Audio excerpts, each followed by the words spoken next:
parler aujourd'hui d'une étude que nous sommes en train de mener à l'Université de Neuchâtel à l'Institut de sociologie avec ma collègue Marika Wyss, et qui porte effectivement sur le rôle d'une population qu'on voit très souvent dans la recherche sur les migrants âgés comme une population plutôt vulnérable, en besoin de care, une population qui a des besoins spécifiques et qui est plutôt une population assistée, entre guillemets, et on la voit dans cette étude dans un rôle plutôt actif dans la circulation du care au sein des familles transnationales.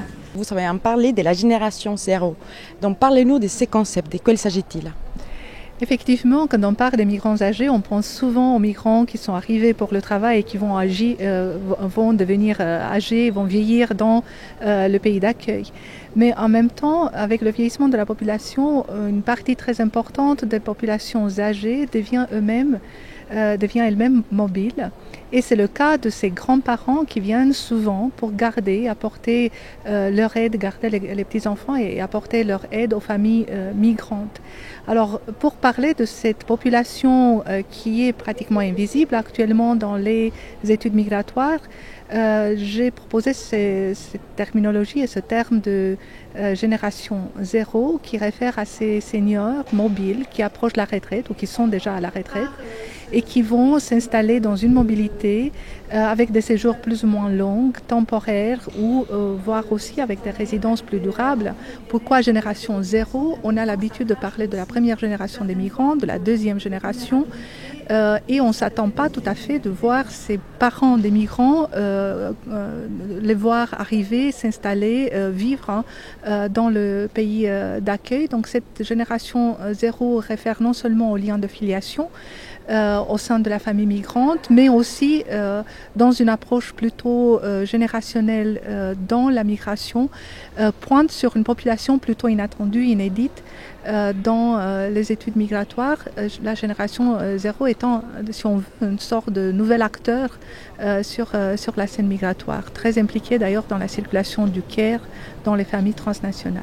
On a vraiment une grande diversité de situations.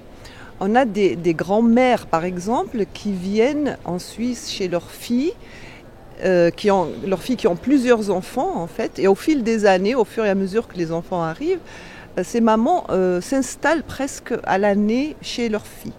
Et là, elles prennent en charge toutes les tâches éducatives. Elles s'occupent des tout-petits, elles emmènent à l'école ou les ramènent de l'école les plus grands, etc. Elles font les tâches ménagères, etc. Et ça, c'est des situations presque idéales pour les migrants et les migrantes notamment, parce que ça leur permet de concilier vie familiale et vie professionnelle. C'est des filles qui sont complètement lancées dans une carrière parce qu'elles sont tranquilles. Elles ont, comme elles disent, c'est ma mère qui s'occupe de mes enfants, donc je suis sereine.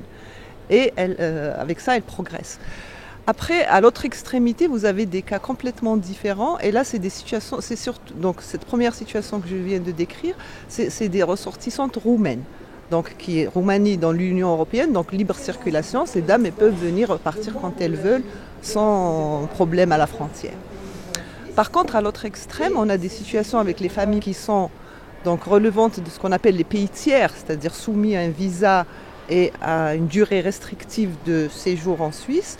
Et c'est là, c'est vraiment, on assiste à des situations de frustration parce que les parents ne peuvent pas venir quand ils veulent ou ne peuvent même pas séjourner plus de 3 mois notamment. La contribution de la génération zéro est très importante pour la réussite des familles migrantes. C'est clair que le fait d'avoir une grand-mère présente au domicile quasi de manière permanente soulage la femme migrante, lui permet de réintégrer plus facilement un marché de travail, contribue aussi au bien-être de la famille migrante. Donc il y a une contribution claire à l'intégration des migrants que la présence des grands-parents apporte.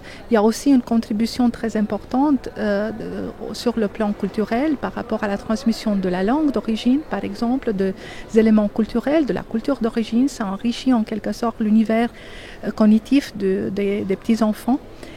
et la présence des grands-parents aussi parfois génère une forme de nouvelle dynamique, disons, communautaire autour des besoins, mais aussi des opportunités qui se créent autour de la présence de ces grands-parents. Quels pensez-vous que sont les défis à relever pour améliorer les conditions de vie des personnes âgées, que ce soit qui sont veillées ici ou sont personnes âgées qui arrivent en Suisse? Bon, je dirais que la première condition, c'est de prendre connaissance de leur situation, de la diversité des situations et adapter les prestations à cette diversité des situations. D'autre part, c'est tenir compte des réalités des familles qui parfois sont des familles transnationales. Donc par exemple la politique d'immigration, assouplir la politique de visa pour que les grands-parents âgés puissent venir 3 mois et repartir dans leur pays d'origine. Aussi pour les organismes qui s'occupent des personnes âgées, de faire connaître leurs offres de manière à la fois en traduisant et en informant ces populations diverses de leurs prestations. Donc ne pas attendre que ces personnes viennent vers elles, mais aller vers ces personnes. Et aussi, je dirais que collaborer avec les associations qui s'occupent des migrants pour pouvoir mieux cibler les problématiques que rencontrent ces personnes âgées immigrées.